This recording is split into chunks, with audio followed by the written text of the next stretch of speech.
la France qui est en train de construire petit à petit sa revanche. 10 points d'écart maintenant entre les deux équipes. Et 20 minutes encore à jouer. Avec le vent, s'il vous plaît. Allez, Leinen, balle de récupération pour ses avants. Et ils le font par un regroupement, balle tenue debout, c'est-à-dire un molle. Van Jones va demander la balle. Attention, Lorieux en position de hors-jeu. Progression du pack australien. Et même, ils sont extraits de celui-ci par Nasser, mais la balle a été utilisée. Et c'est sans dégager son camp. Ah, ça carbure bien pour les Bleus français. Très bien même. Jacques Pou maintenant commence à y croire. Plus détendu que la mi-temps sans doute. À côté de lui, Henri Fourette. Jean-Pierre Robeux derrière lui, bombé. Dans l'environnement de l'équipe de France, on reste curieux là,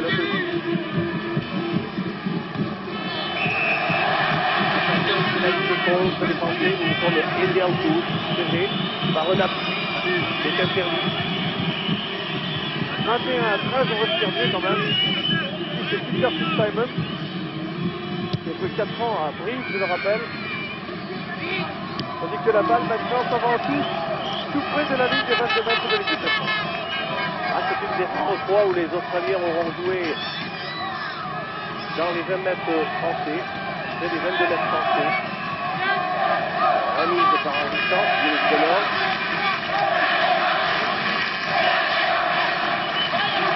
Battu en touche. Molle australien. Je ne même pas qu'ils n'ont plus la fraîcheur qu'ils avaient il y a 8 jours. Même là, il y a une progression individuelle de Dani. Il perd la balle au sol par John Leinen. La balle pour maintenant Little. Sur les 22 mètres de l'équipe de France. Qu'est-ce qu'il va Peter Fitzsimons. Il passe en cloche. Il est récupéré par Campese. Petit coup de pied assis par-dessus la défense. À la lutte, Campese, les 3 Français sont là. Thierry Lacroix, souverain qui récupère, qui aplatit. Envoie 22 mètres, les applaudissements du public. Alors que Campese va voir les dégâts. Oui, c'est David Campese. C'est suivre pour lui-même. Ah, c'est un bon technicien. Hein. Voilà Thierry Lacroix, c'est lui qui a récupéré la balle. Et au passage, Campese l'a gratifié d'une petite équipe bien involontaire car on connaît le fair play de Campese. Oui, qui lors de la tournée de l'équipe d'Australie en 83 joue au poste derrière pendant la France, je le rappelle. Il est en train de finir sa carrière au poste d'ailier. Et là, Ménez qui fait plaisir sur l'Australien réceptionnant la balle. Mêlé à l'avantage des Australiens.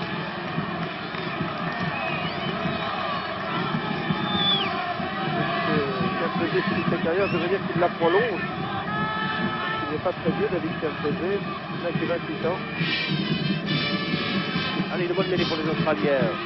Sortie pour Gavin, le numéro 8.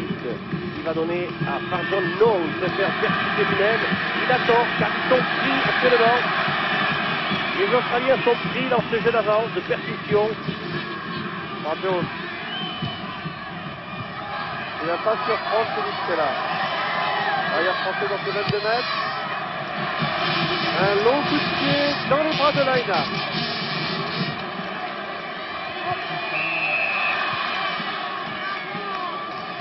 Et monsieur Berger est intervenu. Il considère qu'Andrieux est parti en position de hors-jeu. Il donne le choix aux Australiens entre une pénalité au point de chute de la balle ou une mêlée au départ de l'action. Ils ont choisi la mêlée. Elle se situe sur les 22 mètres français. Farjon à l'introduction. Beaucoup de profondeur chez les 3 quarts australiens. Dernier quart d'heure du match. Laina, Little.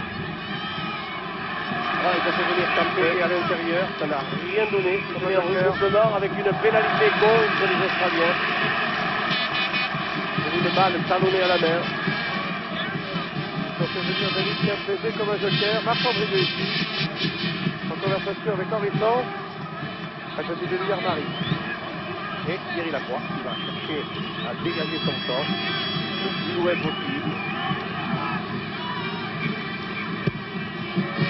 Et il le fait bien. On voit les Français dans le camp des Wallabies.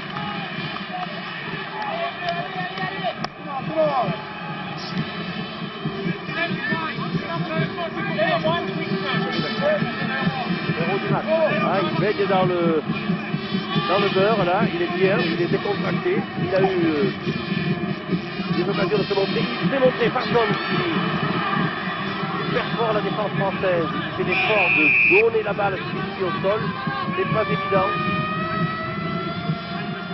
Et jeu dangereux, oui, contre l'arbitre, semble dire monsieur l'arbitre, on joue à la même du côté australien. On entre dans le camp de l'équipe de France.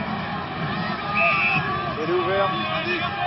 Intervention de M. Berger pour une pénalité en faveur des Australiens. Les Français n'étaient pas du même. Oui, mais là, ça va être plus difficile parce qu'à 43 mètres du poteau français contre le vent, Lainez préfère taper, je pense, en l'air ou en touche pour ramener le jeu près des buts français. C'est ce qui fait très bien. Et comme c'est une pénalité, il peut être directement tenté. Ce qu'il ne manque pas de faire, portant ainsi le jeu et le danger dans les 22 mètres de l'équipe de France. Des grandes devant 8, 7, 10. Pascal Audin.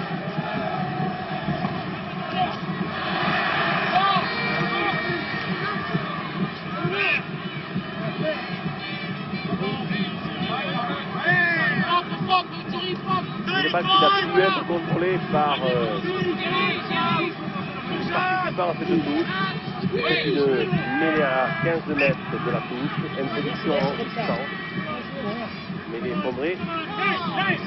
Sifflé rapidement sur le mêlée effondrée.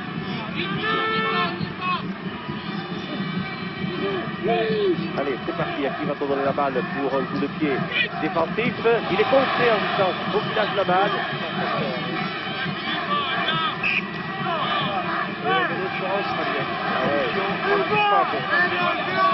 Normal, la balle centenaire. Nous avons été mis en difficulté sur cette phase du jeu. La moindre des choses, c'est qu'on donne l'avantage de notre passeur. C'est Alain Carminati qui est groggy là.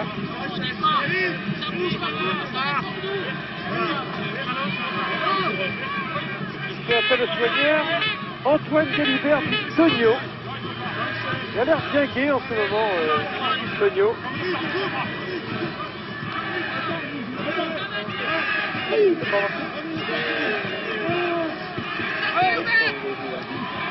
Balle pour Oran.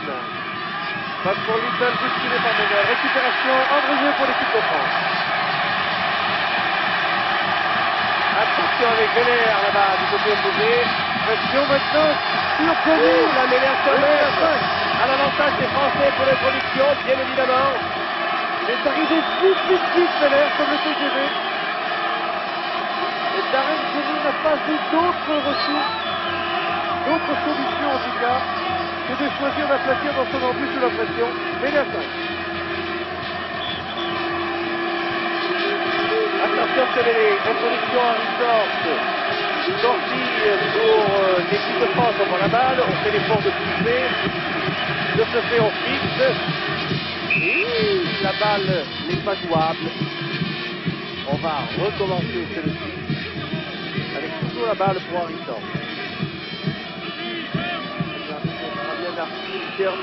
Dali. Il va se mettre de la ligne d'essai de Wallaby.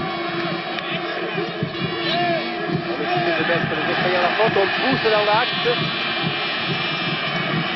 Et la balle est pour en distance qui est contrée, recontrée par Gavin. Oui, il y a du hors-jeu dans l'air.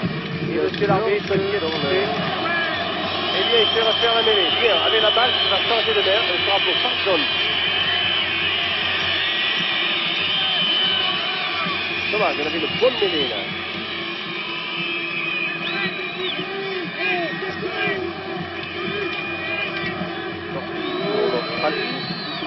Farson avec Campbell dans l'axe, non, c'est Lainez. Rencontré par Harrison. Et on va revenir à l'origine de la mêlée. Pour Ouais, c'est une bien, une balle pour les Australiens, oui. pour une mêlée à 100 mètres. Et comme les Wallabies, là, sont pris à la gorge. Ah, une très bonne deuxième mi-temps de l'équipe de France. Oui, et une bonne mêlée avec l'avantage pour Henri Sans en introduction. Lacroix. Oh là, on se fait l'habitué. Va-t-on garder la maîtrise du ballon sur le Oui, réseau oui, sonore? oui. Yermari. La balle pour Carminati. Alors que Spéla est personnel avec Feller à côté. Elle est ouverte. Ballon enterré, non. Dégagement australien. Et touche trouvée dans le camp des Wallabies. Par Michael Laina, qui est au gros plan. On fait s'ajuster, qui se relève, qui reprend sa place. 8, Thierry Deverdy, troisième Ouais. mi-temps ouais, de l'équipe de France. Et ça, c'est Laurent Rodriguez aujourd'hui.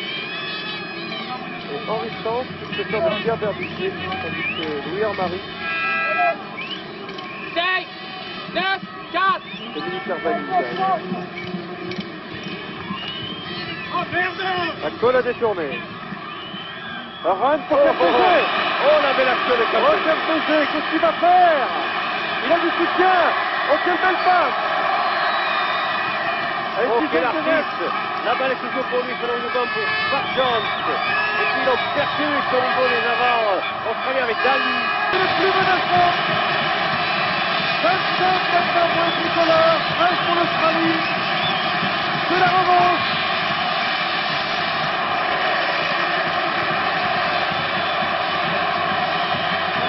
C'est la revanche. Ah oui, l'arrière Martin a joué avec le feu, mais il était mené, il était même battu, disons.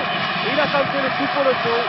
Alors qu'on revoit cette phase de percussion des avants australiens, le dégagement de Thierry Lacroix, et c'est là, sur le point de chute, que vous allez voir intervenir Martin, Greg Martin, l'arrière, qui fixe la giclée, et qui donne une balle à qui? Eh bien, Andrieux, qui opportunément s'était porté à hauteur du jeu. Et il reste 6 minutes à jouer. 25 pour la France, 13 pour l'Australie. Le petit geste victorieux de Marc-Andrieux. Il met l'équipe de France à l'abri par cet essai. Le seul trois quarts qui n'était pas du désastre de Strasbourg, Marc-Andrieux, et qui signe ainsi son retour en équipe de France. Alors que Thierry Lacroix s'est énormément reculé. Vous voyez, il s'est mis à 17 mètres de la ligne des 22 mètres pour ouvrir l'angle de tir. Marc-Andrieux qui avait marqué déjà 5 essais pour la France, mais jamais dans une nation internationale board.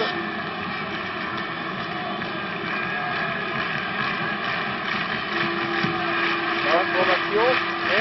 Oui, Il y a actuellement Mazet en train de rentrer sur le terrain. Regardez, il fait chaud. Transformation manquée. tandis que Jean-Louis Calmezan nous annonce la rentrée probable de Thierry Mazet. Voilà qui va faire plaisir à beaucoup de monde. Oui, car c'est le seul champion de France. Thierry Mazet de Toulouse pourrait faire son entrée et ainsi honorer sa première sélection. Et il l'aura attendu longtemps, Thierry Mazet. Le jeu est reparti. Récupération des avants français une fois encore sur la remise en jeu. On se regroupe et l'on joue le ballon sur le côté fermé dans un déroulé. Même pas. On ne sait pas où est la balle. C'est les Français qui ont la maîtrise de celui-ci. Jean-Louis Calmezan, si vous savez qui va remplacer Thierry Mazet, Oui, bien, ça serait Carminati. très bien. Oh, le très long coup de pied de Thierry Lacroix. Il ramène les opérations dans le camp des Australiens.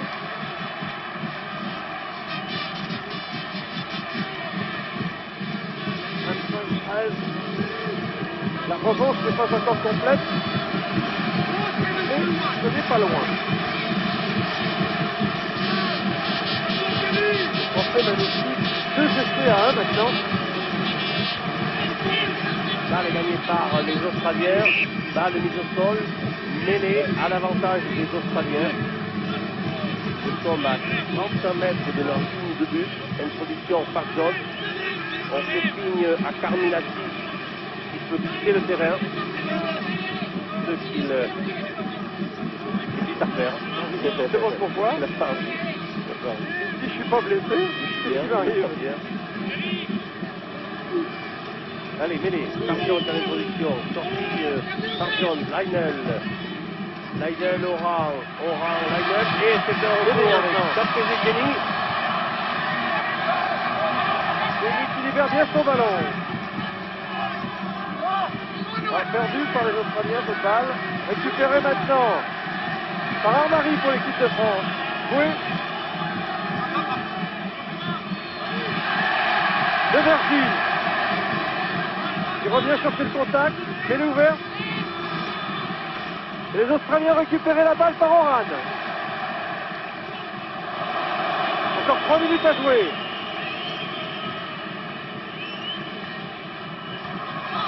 Oran en avant de Nasser.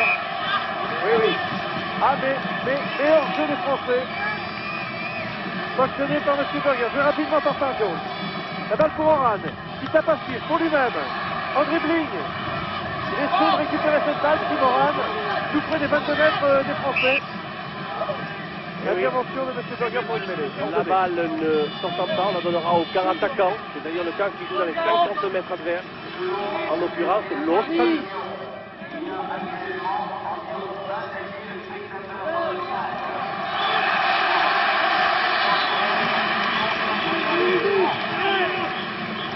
On annonce comme ça, le nombre de spectateurs, la recette. Ah, c'est vraiment la glace neuve ici également à Lille. Oui, alors que les Australiens ont reculé sur cette offensive. Ils sont virulents en défense, les Français. Grande attaque, Lionel qui tape par-dessus. Oui, il a été taqué par ballon, l'arbitre n'intervient pas. Et s'il intervient, et oui, c'est normal. Au moment où Lionel joue, la balle avec le pied, il est débarrassé de celle-ci et il est alors plaqué.